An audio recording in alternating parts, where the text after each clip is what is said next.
¿Tal? ¿Cómo le va otra vez? Hola Eduardo, muy buenas tardes. ¿Cómo te Bueno, va? Alejandro, ¿me cuenta los fundamentos de su proyecto? Bueno, a ver, básicamente este es un proyecto que apunta al corazón del sistema educativo. Es un proyecto que hemos presentado con Ritondo y con otros diputados, que lo que hace es tratar de que los alumnos estén todos los días sentados en el aula aprendiendo. ¿Por qué?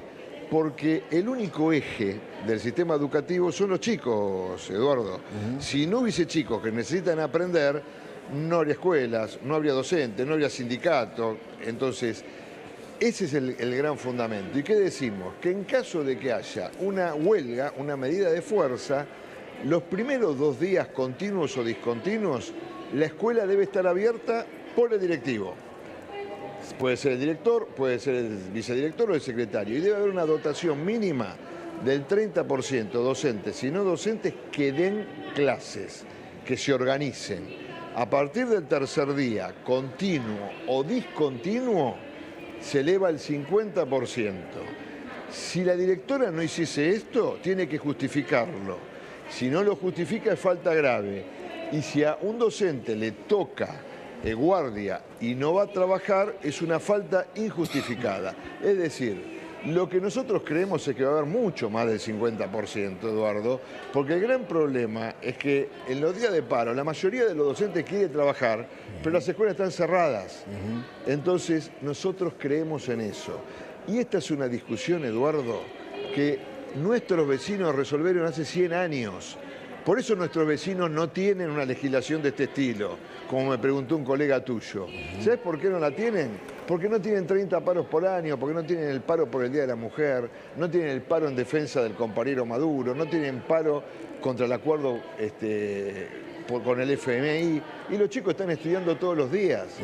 Hace muy poco tiempo, Eduardo, en la Copa América, escuché en un tuit unas preguntas a un niño uruguayo que debía tener 9, 10 años. Me quedé asombrado por su léxico, me quedé asombrado por cómo contestaba, por la variedad y la riqueza de su vocabulario. Estamos hablando de un país que está a 40 kilómetros del nuestro. Sí. Digo, no estamos hablando de países centrales, entonces tenemos que recuperar lo que fuimos, Eduardo. Hace 100 años, exactamente 100 años, Argentina era el país más alfabetizado de América, de Canadá, Tierra del Fuego. ¿Y sabés qué exportábamos? Maestros. Exportábamos manuales de Editorial Capeluz y exportábamos la revista Villiquen. Y nos habíamos convertido en la potencia cultural hegemónica de esta parte del globo. A mí siempre me da la sensación que cuando los chicos no van a clase, cuando hay una huelga, los chicos terminan siendo rehenes de un problema entre adultos, ¿no? ¿Y por qué tienen que ser rehenes?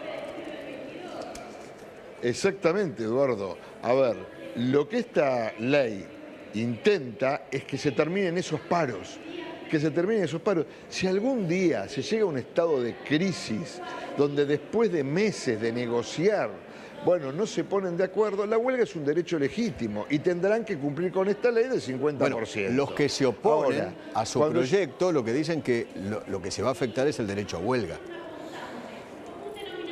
No, Eduardo, vos sos abogado y sabés que los derechos establecidos en la Constitución no son absolutos, sino en virtud de las leyes que regulan su ejercicio, como el derecho a transitar, por ejemplo, ¿no? Claro. Lo que estamos haciendo es regular un derecho federal. No nos metemos con la normativa educativa de la provincia, porque no podríamos. El derecho federal de huelga. ¿Por qué los médicos cuando hacen un paro, bueno, tienen que mantener emergencias Guardias abiertas? Claro. O la guardia abierta. ¿Sabes por qué, Eduardo? Por una persona que sufre un accidente de tránsito no le puede decir, vení en 48 horas, que si estás vivo te atiendo. Claro. Bueno, a los niños nuestros de 1983 le están diciendo eso. Y en los últimos 20 años se ha agravado. ¿Sabes cuántos días de huelga ha habido de 1983 a la fecha? No. Más de 1000. Más de 1000, Eduardo. Y esta es una estadística de un sindicato llamado Seduca. 6 ciclos lectivos completos. Vos te das cuenta lo que es eso, ¿no? Eso es una tragedia. Es una ventaja competitiva. No, es una tragedia. Es una ventaja competitiva que no ha dado Bolivia, Perú, Uruguay, Brasil. Finocchiaro, ahora, ¿no cree usted también que hay que hacer algo con el estatuto docente, que me parece que quedó un poco viejo, y donde hay un abuso, me parece también, ¿no? Fue también un tema de discusión durante muchos periodos presidenciales, ¿no? El abuso de las licencias. Absolutamente, pero ahí tenés, Eduardo, eso es normativa provincial. Ahora, ¿qué hay que revisar de los estatutos, Eduardo? 3 cosas fundamentales. Una, el régimen de licencias, absolutamente, y adaptarlo al siglo XXI. Hay licencias que no tienen ningún sentido, por ejemplo, ahora, y otras que a lo mejor sí, y a lo mejor tenés que agregar alguna otra, ¿sí? Pero hay que revisarlo. 2, vos tenés que revisar determinados institutos. Por ejemplo, en la provincia de Buenos Aires, Libertad Merlo hace 50 años era un lugar rural.